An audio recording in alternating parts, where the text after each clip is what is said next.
సాధారణ వ్యక్తిలా నిత్యం ప్రజల్లో ఉంటూ వారితో మమేకమవుతూ కనిపించే జలవనరుల శాఖ మంత్రి నిమ్మల రామానాయుడు ఇప్పుడు రొయ్య రైతు అవతారం ఎత్తారు. పంచకట్టులో ఆక్వా చెరువులోకి దిగారు. పాలకొల్లు మండలం అగర్తిపాలెంలో తన సొంత రొయ్యల చెరువులకు మంత్రి వెళ్లారు. రొయ్యలు సాగు చేస్తున్న వారితో కలిసి మేతను కలపడం నుంచి చెరువులో దిగి ఫీడ్ వెదజల్లడం, రొయ్యలను పట్టడం వరకు ప్రతి పనిని చేశారు. రొయ్యల పెంపకంలో పాటించాల్సిన మెళకువలను చర్చించి నిర్వహణకు సంబంధించిన సూచనలు చేశారు. ఆక్వా సాగు ఆటుపోట్లతో కూడినదని మంత్రి అన్నారు. ఆక్వా రైతులకు అండగా ప్రభుత్వం తోడ్పాటు అందిస్తున్నట్లు ఏజెన్సీలు కూడా సహకారం అందించాలని కోరారు.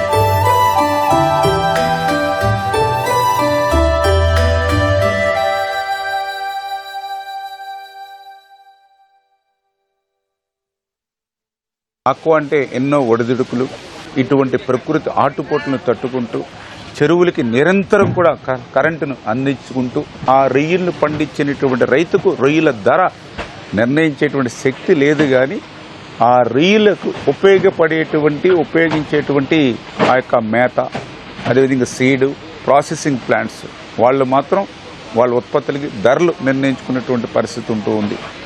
దయవుంచి ఈవేళ అందరూ కూడా గమనించాలి. ఆక్వా బాగుంటేనే మనందరం కూడా బాగుంటాం.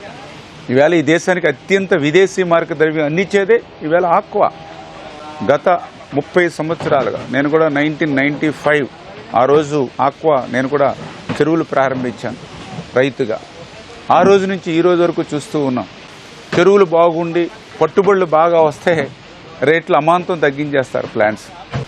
అదే పట్టుబడులు లేవు, చెరువుల్లో సరుకు లేదు అనుకుంటే రేట్లు కొంత పెంచి మళ్ళీ రైతులకు ఆశ కల్పిస్తారు. అదేవిధంగా ఫీడ్ కంపెనీలు లాభాలు రాక నష్టం కనిపిస్తే అమాంతంగా 10-15 రూపాయలు పెంచేసేటువంటి పరిస్థితి. అందుచేత ఏజెన్సీలు అందరూ కూడా ఆలోచన చేయాలి.